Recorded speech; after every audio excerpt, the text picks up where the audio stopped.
भाजपा के जिला सचिव गुरमेल चौधरी ने आज हिमाचल सरकार पर तंज कसते हुए कहा कि सरकार के द्वारा भले ही अवैध खनन पर पूर्णतः रोक लगाई गई है, लेकिन आज भी बीबीएन के कुछ ऐसे क्षेत्र है जहां पर चोरी छिपे लगातार अवैध खनन अनिवार्य रूप से चल रहा है, लेकिन इस पर स्थानीय खनन विभाग कार्यवाही नहीं कर रहा है और पुलिस के भी नाक के नीचे खनन किया जा रहा है। जब खनन अधिकारियों से इस बारे में बात की जाती है तो वह यह बात करके पल्ला झाड़ देते हैं कि ये हमारे अधिकार क्षेत्र में नहीं आता है। अगर अधिकारी ही इस तरह से बोलते रहेंगे तो खनन कैसे रोका जाएगा। गुरमेल चौधरी ने कहा कि इस तरह का हाल अगर बद्दी, बरोटी वाला और नालागढ़ का अस्तित्व जल्दी खत्म हो जाएगा। भाजपा सचिव गुरमेल चौधरी ने कहा कि विधायक मीडिया में अवैध खनन के ऊपर दे रही है गलत रिपोर्ट, क्योंकि विधायक के ही नजदीकी लोग कर रही हैं बद्दी नालागढ़ में अवैध खनन। गुरमेल चौधरी ने स्थानीय विधायक सीपीएस राम कुमार के ऊपर आरोप लगाया है कि विधायक मीडिया में ये बयान जारी कर रहे हैं कि बद्दी में किसी भी तरह का अवैध खनन नहीं हो रहा है। गुरमेल चौधरी ने ये भी कहा कि आज हिमाचल में कांग्रेस की सरकार हर तरह से विफल हो रही है। जो प्रेस कॉन्फ्रेंस हमने रखी है वो जो हमारे इलाके में और हमारे प्रदेश में जो आपदा का समय है उसको देखकर रखी थी कि उसमें 2 दिन पहले हमारे यहाँ के विधायक और सीपीएस ने कुछ बयान जारी किए थे, तो उस विषय पे हमने रखी है। आज मैं सीपीएस और विधायक से पूछना चाहता हूँ कि जो यहाँ हमारे यहाँ जो अवैध माइनिंग की वजह से जो इतना खनन हुआ था उसकी वजह से वो स्पष्टीकरण करे स्थिति का कि क्या उसके लिए अवैध खनन जिम्मेदार नहीं है। आज राम कुमार जी मना कर रहे हैं कि अवैध खनन नहीं हो रहा बद्दी में। क्या बद्दी की जनता को ये पता नहीं है कि अवैध खनन हो रहा है? क्या ठाणा में जो पहाड़ है जो खुद के नीचे उसको हॉस्पिटल को खतरा हो गया है, क्या वहाँ अवैध खनन नहीं हुआ?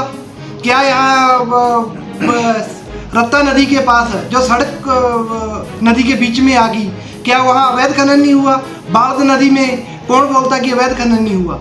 यहाँ शरेआम हर नदी में अवैध खनन हो रहा है और सीपीएस राम कुमार के कहने पे हो रहा है और खुद अपने लोगों से वो अवैध खनन करवा रही है। मैं मुख्यमंत्री से भी गुजारिश करना चाहता हूँ कि इस पे तुरंत रोक लगे। और आज जो सीपीएस है वो आज गायब है। उसने 2 दिन मीडिया में 3 दिन बयान दिए कि मैं जनता का सेवक हूँ। आज हमारे को पता चला है, हमारे पास इस चीज़ के तथ्य सामने आ गए हैं कि राम कुमार अपने सैर सपाटे के लिए निकल चुके हैं। उनको जनता की दिक्कतों से कोई सरोकार नहीं है। आज पुल बंद पड़े हैं और पुल खुलवाने के लिए आज हमारे पास जो हमारे यहाँ के उम्मीदवार हैं वो यहाँ से गए थे। सर, जो बद्दी खनन इसका मेन जो आपदा है वो देखो बारिश का बहुत जोर रहा, बारिश बहुत ज़्यादा उससे हुई, बट वहाँ ज़्यादा नुकसान हुआ जहाँ जहाँ अवैध खनन था।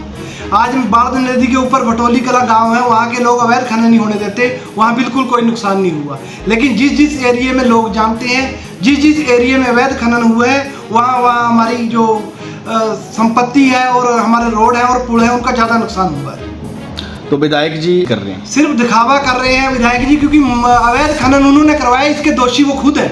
वो इस चीज़ से नकार नहीं सकते, वो मीडिया में बयान देकर बच नहीं सकते इस चीज़ से। जनता को पता है कि इसका जिम्मेदार कौन है, किसके क्रैशर चल रहे हैं, किसकी मशीनें चल रही हैं। मीडिया में किस तरह का बयान जारी किया था विधायक ने? मीडिया में कह रहे थे कि यहाँ अवैध खनन नहीं हुआ, यहाँ हमने कोई पहाड़ नहीं काटे।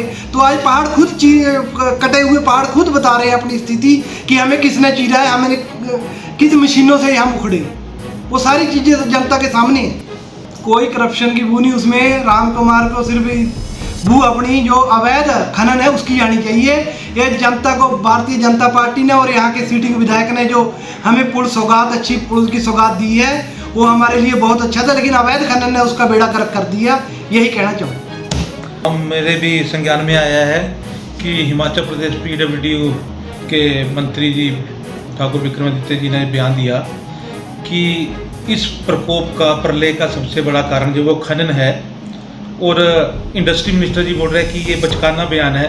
तो पहले तो कांग्रेस का आपसी में तालमेल नहीं बैठ रहा है कि ये क्या समझाना चाहते हैं जनता को और क्या छुपाना चाहते हैं। और इसी कड़ी के साथ हमारी धून का जुड़ा हुआ है, जो यहाँ पे माइनिंग मास्टर है, जिनके अपने क्रैशर है, जिनका सीधा काम खनन का है, आज वही खनन के काम पे पर्दा डाल रहे हैं और सार्वजनिक जो संपत्ति का जो नुकसान हो रहा है उसको छुपाने की कोशिश कर रहे हैं। एक तरफ खनन जो दिन रात चला हुआ है, जिसकी वजह से आपने देखा होगा कि सरसा नदी का पुल, लक्कड़ डिपू का पुल आज इमरजेंसी के हालात बने हुए हैं। अपने ही प्रदेश में आने जाने के लिए बड़ी दिक्कतों का सामना करना पड़ रहा है। तो ये सब जो है इसका मेन जो यहाँ जो हमारे पास नुकसान वो खनन ही है। और दूसरा ये तो हमारे नीचे प्लेन एरिया की बात है कि नीचे पुलों के पास कटा हुआ अवैध माइनिंग को भी उसकी वजह से जो है वो पानी ने अपना रास्ता बदल दिया और ज़्यादा नुकसान किया है।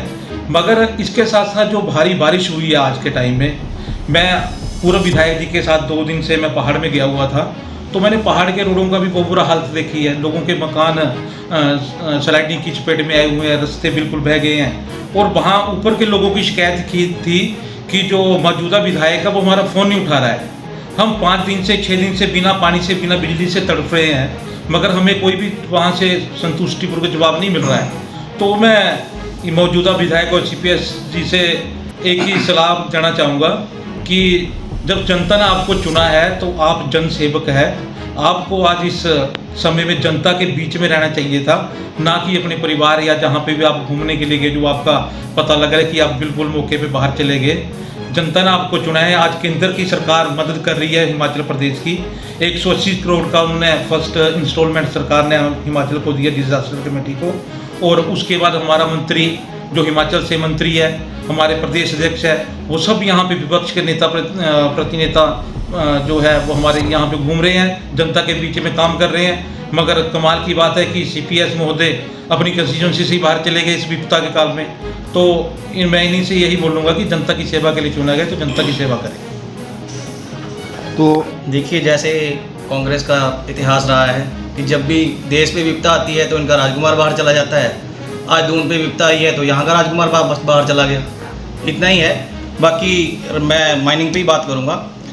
जब हमारी हिमाचल में सरकार थी आदरणीय जयराम ठाकुर जी की, तो अवैध माइनिंग पे बिल्कुल रोक लगी हुई थी। अगर कहीं इक्का दुक्का होती थी तो अधिकारी आके उसको रोकते थे। आज तो ना अधिकारी दिख रहे हैं ना नेतागण दिख रहे हैं। बेरोक टोक कांग्रेस के लोग, मैं साफ बोलूँगा, कांग्रेस के लोग बेरोक टोक धड़ल्ले से माइनिंग कर रहे हैं। कांग्रेस हाथ न पहुँचे धूकोड़ी। हम लोगों के पास ना ठेका कोई क्रैशर है, ना कोई हम लोगों के पास कोई मशीनें हैं। हम लोग का हाथों से माइनिंग करेंगे। जिनके पास, भाई आप तथ्य निकालो, किनके पास किनकी मशीनें हैं, कौन क्रैशर है किनके लोगों के पास। वो खुद नहीं करते तो लोगों से करवाते हैं। 2 रुपये का माल लेके पब्लिक को 20 रुपये का बेचते हैं। तो ये तो बात हजम नहीं होती कि हाँ बीजेपी वाले खनन करते। ये बिल्कुल निराधार आरोप है।